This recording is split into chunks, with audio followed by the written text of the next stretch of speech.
प्रचंड प्रस्तराच्या कपारी खोदून निर्माण केलेली कलात्मक शिल्प हे जगातल्या मोजक्या आश्चर्यांपैकी एक. अशा प्रकारची शिल्प जगात अनेक ठिकाणी आढळून येतात, परंतु इतक्या मोठ्या प्रमाणावर आणि इतक्या विविध प्रकारांनी नटलेलं हे स्थापत्य केवळ भारतातच दिसून येतं. मानवाचं निसर्गाशी असलेलं नातं हा इतिहासकारांना भुरळ घालणारा एक विषय. आधारासाठी आणि मनःशांतीसाठी मानवानं सूर्य, आकाश, अग्नी आणि पाणी यांचीच आराधना केली होती. पंचमहाभूत आणि मानव यांचं अतूट नातं आहे. नैसर्गिक सौंदर्याचं चित्रण करणं आणि त्यातून आपल्या भावभावनांची जाणीव करून देणं हे मानव सदा सर्वकाळ करीत आला आहे. यातूनच कलेचा जन्म झाला असं म्हणता येईल. मानवानं आपले विचार आणि आपल्या पूर्वजांकडून प्राप्त झालेलं ज्ञान यांचा एक गोफ विणून परंपरेचा ठेवा निर्माण केला.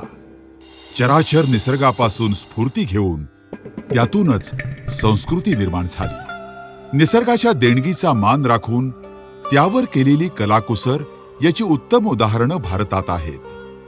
महाराष्ट्रातील वेरूळची लेणी म्हणजे धर्म, कला आणि संस्कृती यांचा सुरेल संगमच आहे. वेरूळची लेणी कालीचरी काळामध्ये म्हणजे इसवी सनाच्या 6व्या शतकात खोदण्यास सुरुवात झाली. 10व्या शतकापर्यंत म्हणजे जवळजवळ 350 वर्ष हे काम अव्याहतपणे सुरू होतं. प्रचंड प्रस्तरावर खोदकाम करणाऱ्या कलाकार आणि शिल्पकारांच्या अनेक पिढ्यांनी आज दुर्दम्य मानवी इच्छाशक्ती आणि प्रयत्नांचं प्रतीक मानली गेलेली ही लेणी निर्माण केली आहेत. प्रस्तरात खोदलेली ही हिंदू, बौद्ध आणि जैन मंदिरं म्हणजे आपल्या प्राचीन संस्कृतीचा कळस आहे. हिंदू मंदिरातील सर्वात महत्वाचं मंदिर म्हणजे अर्थातच 16वी गुंफा कैलास मंदिर.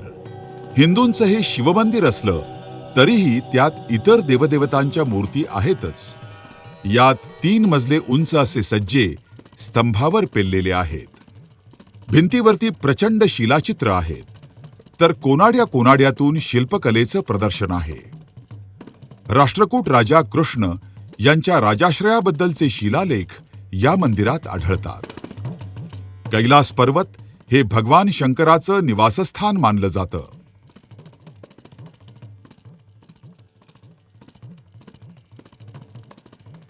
या स्वर्गीय स्थानाचा पुनर्निर्माण करण्याचं कार्य पुरातन कलाकार आणि शिल्पकार यांनी वेरूळ इथं करून दाखवलं आहे आणि त्यातूनच एक अद्भुत स्थापत्य निर्माण केलं आहे. 16वी गुंफा म्हणजे कैलास मंदिर हे एकाच प्रस्तरात खोदलेलं जगातील सर्वात मोठं असं शिल्प आहे. ग्रीक पार्थेनॉनपेक्षा आकारानं हे दुप्पट आहे. 8व्या शतकातील या शिल्पाची निर्मिती करण्यासाठी 7000 कारागीर राबले आणि हे काम 100 वर्ष चाललं. 85,000 क्युबिक मीटर इतक्या प्रचंड आकाराचं हे खडतर खोदकाम त्यांनी अत्यंत कौशल्यपूर्ण रीतीनं केलं आहे. या लेण्यांच्या निर्मितीसाठी प्रथम 90 मीटर लांबीचे 2 खंदक केवळ छिन्नी आणि हातोडा यांचा उपयोग करून कपारीमध्ये खणले गेले. त्यात अत्यंत खोल भागी 53 मीटर लांबीचा आडवा खंदक खोदण्यात आला. अशा प्रकारे तयारी करून कारागिरांनी 30 मीटर उंचीच्या उर्वरित प्रस्तरामध्ये खोदकाम चालू केलं आणि त्यातूनच आकारास आलं ते हे कैलास मंदिर. मंदिरं किंवा कुठलीही बांधकामं आधी पाया नंतर कळस अशा पद्धतीनं केली जातात. मात्र कैलास मंदिर हे आधी कळस मग पाया या नवीन सूत्रानं निर्माण झालं. आपल्या अचूक नियोजनानुसार त्या कलाकारांनी केलेला हा अप्रतिम कलाविष्कार. हे अनेक मजली मंदिर एक साधारण इमारत आहे असं जरी भासत असलं तरी वस्तुतः सारं वेरूळ एका प्रचंड प्रस्तराच्या आधारावर उभं आहे.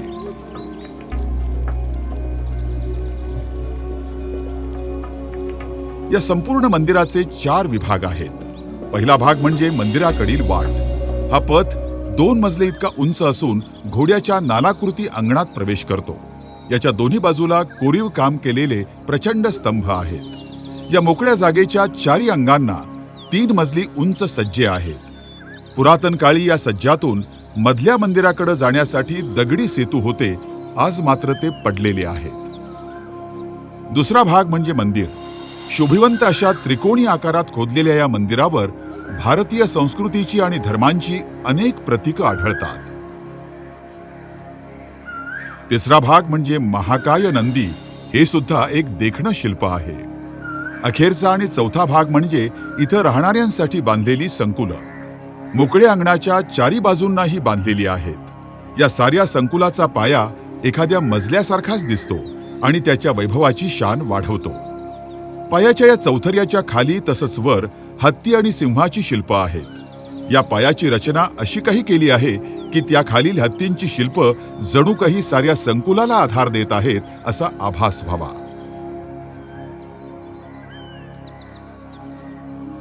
मंदिरातील डावीकडील मूर्ती बहुतांशी शंकराच्या तर उजवीकडील विष्णूच्या विविध अवतारांच्या आहेत. मंदिराचं प्रवेशद्वार 50 मीटर लांब आणि 33 मीटर रुंद इतकं प्रचंड आहे. याचा कळस पायापासून 29 मीटर इतक्या उंचीवर आहे. गंगा आणि जमुना या दोन देवता प्रवेशद्वारी येणाऱ्याचं स्वागत करतात आणि जणू काही आपल्या निर्मळ जलानं अभ्यागतांना पवित्र स्नान घडवतात. यानंतर दिसतात ते दोन आसनस्थ मुनी, महाभारतकार व्यासमुनी आणि रामायणाचे रचनाकार वाल्मिकी मुनी. यापुढे प्रतीकं आहेत ती उत्कर्ष आणि समृद्धीची. अंगणातील पानाफुलांचे कोरीव काम असलेले 4 स्तंभ,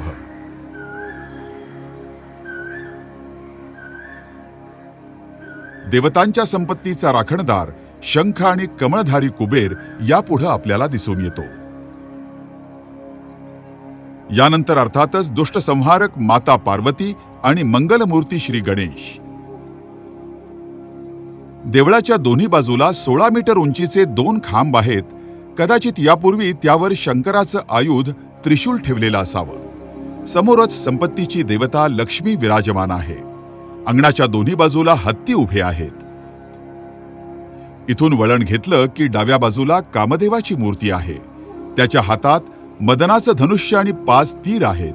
हे 5 बाण म्हणजे मानवाच्या पंचेंद्रियांची प्रतीकं आहेत.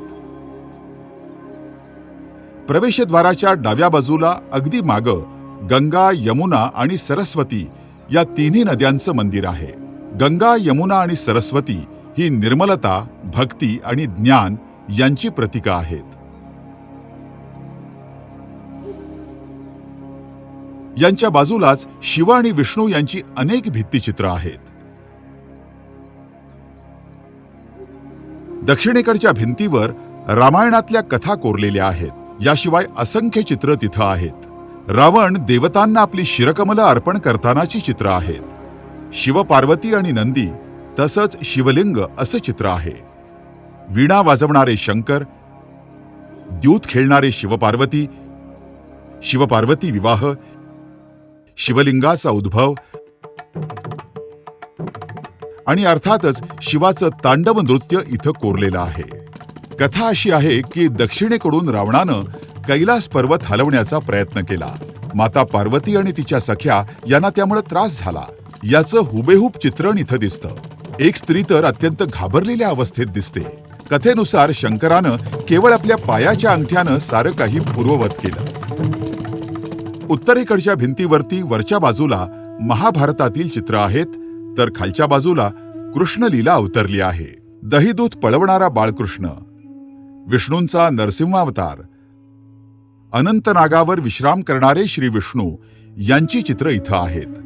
अखेरीस संपन्नतेची देवी अन्नपूर्णा रेखाटली आहे. आतल्या प्रांगणात 2 भित्तिचित्र आहेत. ज्ञानाचा देव शंकर एका बाजूला, तर हत्तीरूपी राक्षसाचा नाश करणारा कालभैरव दुसऱ्या बाजूला. मंदिरातल्या पायऱ्या चढून वरच्या मजल्यावर एक मंडप समोर दिसतो. 4-4च्या गटात विभागलेले एकूण 16 खांब आहेत. अखेरीस आतल्या बाजूला या भव्य मंदिराचा गाभारा आहे. गंगा आणि यमुना दाराशी उभ्या आहेत. या गर्भगृहामध्ये पवित्र योनी लिंगाची प्रतीकं आहेत. भगवान शंकराच्या प्रचंड सृजनात्मक ऊर्जेची ती प्रतीकं आहेत. याच्या मागच्या बाजूला 5 छोटी देवळं आहेत. ही सारी देवळं एकसारखी असून मुख्य मंदिराची एक छोटी प्रतिकृती आहे. कैलास मंदिर हा एक अमूल्य तसाच अद्भुत वारसा आहे. भारतातलं ते एक प्रचंड कलाशिल्प आहे. प्रस्तरातील स्थापत्याचं आणि रेखीव कलाकौशल्याचं ते एकमेव प्रतीक आहे. पुरातन काळातील अगणित लोकांच्या आकांक्षा, कौशल्य आणि प्रयत्नांची मूर्तमेढ आहे. या मंदिराचं दर्शन म्हणजे हिमालयातील शंकराचं वास्तव्य असलेल्या कैलास पर्वताची यात्राच होय. या मंदिरात उभं राहिल्यानंतर त्याची निर्मिती करणारी प्रचंड आध्यात्मिक ऊर्जा अनुभवास येते. अनेक शतकांच्या उभ्या आडव्या धाग्यांनी विणलेली ही शिल्पकृती म्हणजे अर्वाचीन काळातील अत्यंत प्राचीन आणि अद्भुत असं तीर्थस्थान आहे.